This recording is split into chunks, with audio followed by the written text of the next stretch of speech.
September 2 ngayon, Father's Day dito sa Australia. Magpipiknik kami sa New Farm Park. Maaga kami pupunta doon kasi nag-uunahan sa cottage. Kasi pipiliin namin yung malapit sa playground tsaka yung malapit sa ihawan.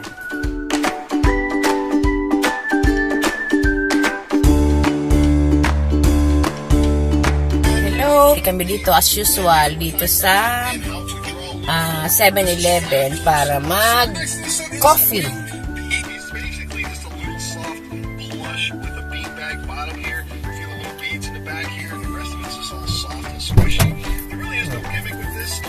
Wow. That's it. He's a little squishy plush toy. Awesome, right? Next up, we have a magic maelstrom.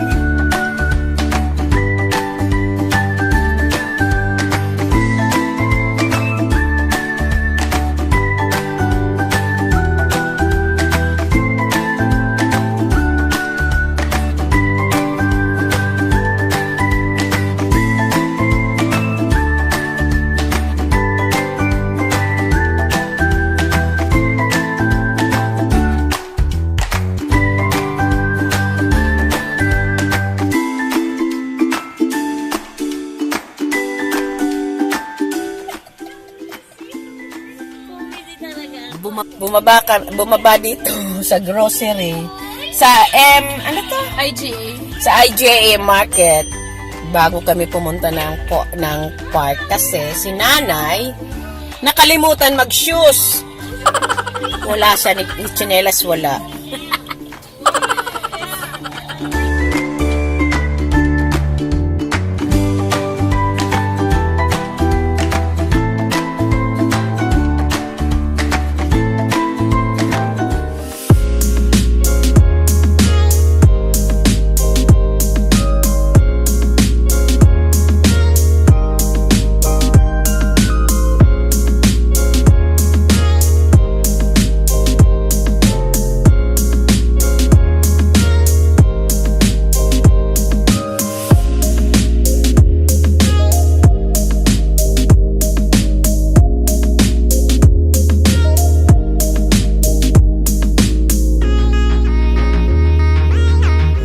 Kami sa New Farm Park. Pangalawa ko na mag-vlogs dito. Kasi hindi pa gaano maganda ang cellphone ko noon. And wala pa akong gimbal.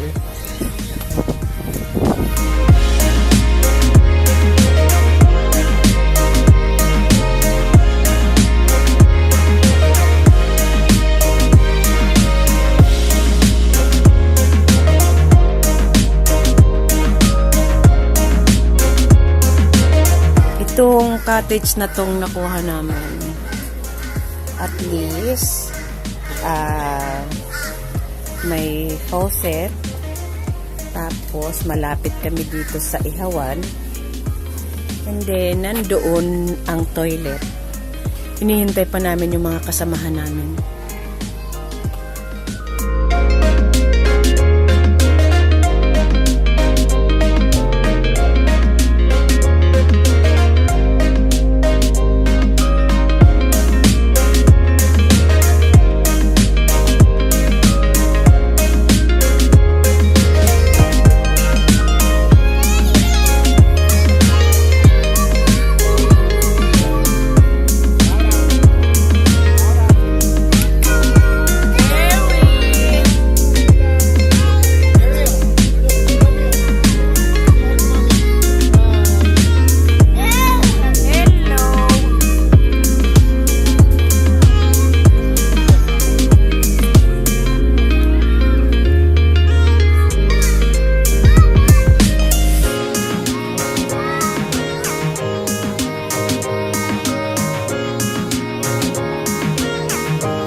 September 8 ngayon, Saturday, 9:25 na ng umaga. Pupunta kami ngayon kina Ate Jo.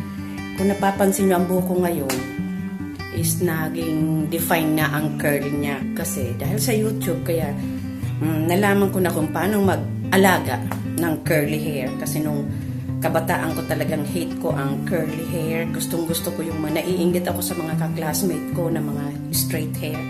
Ngayon, medyo in love na ako sa curl. Nakuha ko na ang tamang pag-alaga. Sige, mamaya naman. Hello, papunta kami ngayon sa bahay ni Ate Jonah. Ayan na naman mga babies namin. Ayan naman. Dito. Dito. Yan.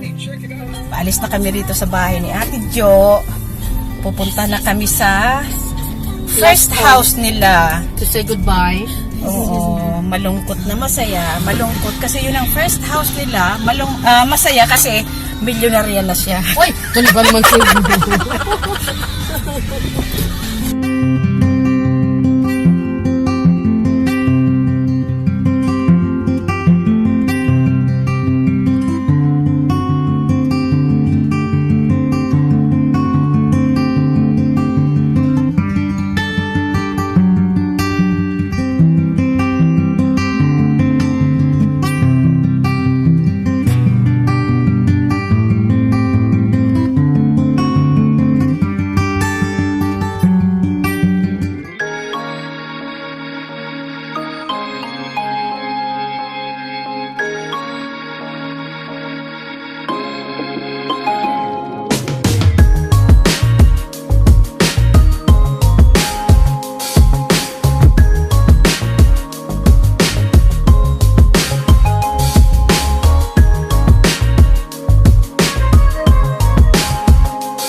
kami. Kuha na 4:30 na. Parang gabi na.